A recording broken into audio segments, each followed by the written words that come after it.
Hello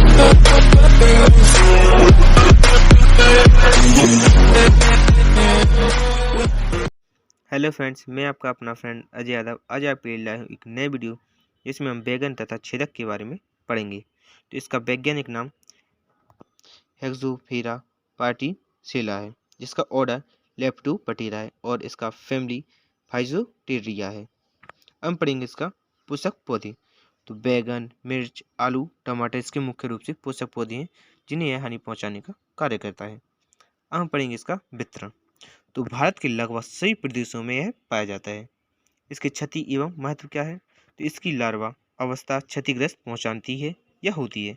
यह तने के अंदर प्रवेश करके उनके ऊतक को खाकर तने को खोखला कर देती हैं। कीट ग्रसित पौधे मुरझाकर अंत में सूख जाती हैं। इसके कारण हम पढ़ेंगे इसका जीवन इतिहास। तो इसके जीवन चक्र में 4 अवस्थाएं अंडा, लार्वा, प्यूपा तथा पूर्ण देखने को मिलती हैं। इसके अंतर्गत हम पहले पढ़ेंगे अंडा। तो मार्च के प्रारंभ में सुषुप्त अवस्था में पड़ी सूड़ियाँ सक्रिय होकर प्यूपा में परिवर्तित हो जाती हैं। कोष से 10 से 15 दिनों बाद पूर्ण में बदल जाती हैं, जो कि रात्रि में सक्रिय होती हैं। मादा एक सप्ताह में 104 से 363 अंडे देने का कार्य करता है। अंडावस्था लगभग 3 से 10 दिनों की होती रहती है। हम पढ़ेंगे इसका लार्वा। तो अंडे से निकली हुई सुड़ी कुछ समय तक पत्ती तथा तने में रहने के बाद तने के अंदर प्रवेश कर जाती हैं, जो पूर्ण विकसित सुड़ी लगभग 20 से 22 मिलीमीटर लंबी, पीताभी सफेद रंग की होती है। अम्बरिंस का प्यूपा। तो पूर्ण विकसित सुड़ी तने की सुरंग में ही रेशम का ढीला कोया बुनकर उसमें अथवा तने के बाहर निकलकर भूसी की दर में प्यूपा में परिवर्तित हो जाती है। हम पढ़ेंगे इसका पूर्ण। पूर्ण शलभ का उदर हल्का पीला होता है। पंख विस्तार लगभग 32 मिलीमीटर होता है। सिर तथा वृक्ष का रंग भूरा होता है। यह मार्च से अक्टूबर तक सक्रिय रहता है। इसका भी जीवन चक्र 35 से 79 अर्थात 80 दिनों में पूरा हो जाता है। इस वर्ष में 5 से 6 अतिव्यापन पीढ़ियाँ देखने को मिलती हैं। इसका जीवन चक्र का डायग्राम देख लीजिए। हम पढ़ेंगे इसका प्रबंधन के बारे में। तो कीट ग्रसित पौधों को उखाड़कर सुड़ियों सहित नष्ट कर देना चाहिए। प्रकाश प्रपंच से पूर्ण को आकर्षित कर उन्हें नष्ट कर देना चाहिए। निम्न दवाओं में से किसी एक को रोपाई के 30 दिन बाद 15 दिनों के अंतर से छिड़काव करें, जैसे इंडोसल्फान, क्यूल्फास आदि को। इसके बाद हम अब नए रोग के बारे में पढ़ेंगे, जिसमें मिर्च का थ्रिप्स है। तो इसका वैज्ञानिक नाम साइटोरेस्प डोसोला है और इसका ऑर्डर थाइसोनोपेटेरा है, जबकि इसका फैमिली त्रिपिडाई है। हम पढ़ेंगे इसके पोषक पौधे, अर्थात यह किस पौधों को हानि पहुंचाने का कार्य करता है। तो मिर्च है, मूंगफली है, अरंडी है, सेम है, कपास, आम, अनार तथा कई खरपतवारों को यह हानि पहुंचाने का कार्य करता है। इसका वितरण में क्या है? तो संपूर्ण देश में मिर्च का भयानक कीट है यह। इसका क्षति एवं महत्व के बारे में पढ़ते हैं। तो यह पौधों की सभी अवस्थाओं को क्षतिग्रस्त करता है। कीट की निम्फ तथा प्रोह अपने असमान मुखांगों से पत्ती की त्वचा को खाकर या खरोंचकर निकालने वाली रस को चूसते हैं। फलस्वरूप पत्तियों पर मशक सूक्ष्म आकार के सफेद धब्बे दिखाई देते हैं। ये फूल कलियों तथा कोमल तनों में भी रस चूसने का कार्य करते हैं। हम पढ़ेंगे इसका लाइफ हिस्ट्री। तो इसके जीवन चक्र में 4 अवस्थाएं देखने को मिलती हैं, जिनमें अंडा, लिम्फ, प्यूपा तथा पूर्ण देखने को मिलती हैं। तो इसके पहले पढ़ेंगे हम अंडा। तो मादा थ्रिप्स अनिषेचक जनन द्वारा पत्ती की कोशिकाओं में अंडे देती है। अंडा गुदाकार होता है। अंडा प्रतिदिन लगभग 4 से 6 अंडे तथा अपने जीवन काल में 50 से 60 अंडे देने का कार्य करती है मादा। अंडावस्था लगभग 8 से 9 दिनों की होती है। हम पढ़ेंगे इसके लिम्फ तथा प्यूपा। तो अंडों से निकला लिम्फ सूक्ष्म आकार का तथा काफी सक्रिय होता है।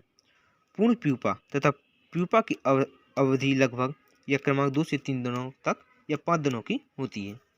हम पढ़ेंगे इसका पूर्ण। तो सूक्ष्म आकार का लंबा काला या पीले रंग का होता है तथा प्राय मुड़ी हुई पत्तियों में यह फूलों के अंदर रहने का कार्य करता है। इसका शरीर मुलायम तथा 10 मिलीमीटर लंबा होता है। इसका जीवन चक्र 20 से 25 दिनों में भूरा होता है तथा वर्ष में कई अतिव्यापन पीढ़ियों वाली पाई जाती हैं। ये इसके जीवन चक्र का डायग्राम है। अब हम पढ़ेंगे इसके प्रबंधन के बारे में। तो मिर्च की प्रतिरोधी जातियाँ G5, K2, SP46 को उगाएं। ज्वार के बाद मिर्च ना लगाएं तथा प्याज और मिर्च साथ ना लगाएं। फसल पर 5% कार्बोरिल डस्ट का 25 किलोग्राम प्रति हेक्टेयर की दर से छिड़काव करें। किसी एक को 500 लीटर पानी में मिलाकर छिड़काव करें।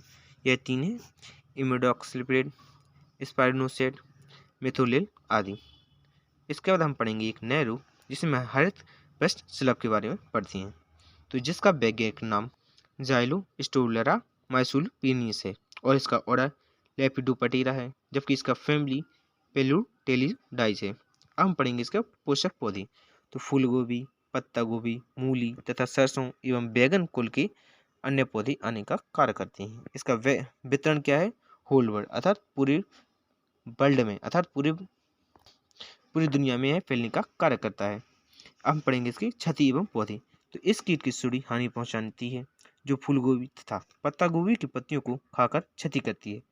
पौधों की प्रारंभिक अवस्था विशेषकर अगस्त से सितंबर के महीनों में प्रकोप होने पर सूखी भारी क्षति पहुंचाने का कार्य करती है या भारी क्षति पहुंचाने का कार्य करती है। अब हम पढ़ेंगे इसका लाइफ हिस्ट्री।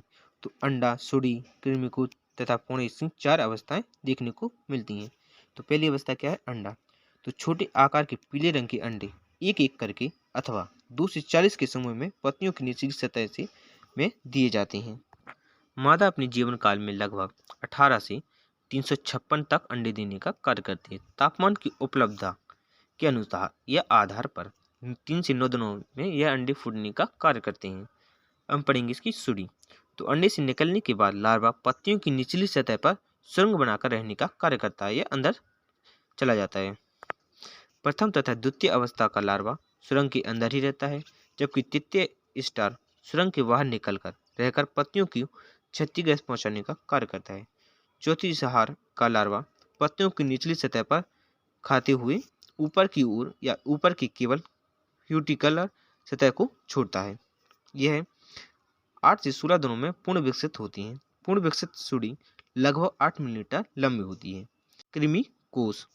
तो कृमि कोश में परिवर्तन होने से पहले सुड़ी बेरल आकार का रेशमी कोचा जो कि दोनों सिरों से खुला तथा पत्तियों से संलग्न रहता है।